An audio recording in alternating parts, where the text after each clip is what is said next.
અલા ભક્તો, ભગવાન સ્વામિનારાયણે શિક્ષાપત્રીની અંદર સ્વહસ્તે પોતે જાતે લખ્યું છે, કર્તવ્યમ કારણીયમ વા શ્રાવણે માસી સર્વથા બિલ્વપત્રાદિભિ પ્રીત્યા શ્રી મહાદેવ પૂજનમ, શ્રી મહાદેવ પૂજનમ.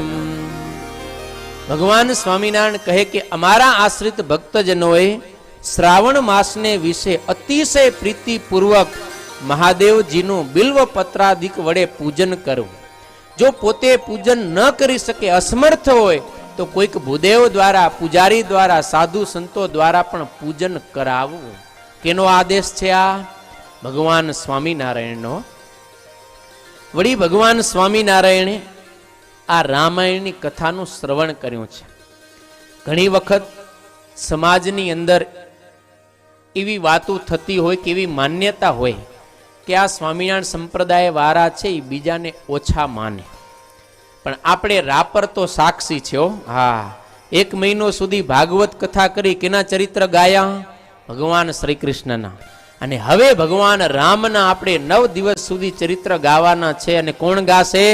આ સ્વામિનારાયણના સાધુઓ.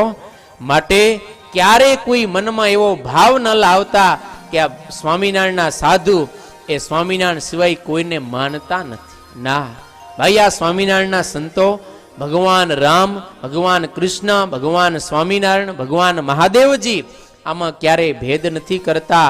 સૌ કોઈને આદર સત્કાર અને એને આ યોગ્ય સ્થાને પૂજનીય માને છે. હા, સૌને પોતપોતાના ઈષ્ટદેવને વિશે પતિવ્રતાની ટેક હોય અને એ હોવી જોઈએ, અને એ શાસ્ત્ર સંમત વાત છે.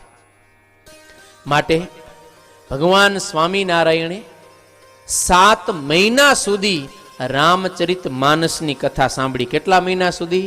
7 મહિનાઓ.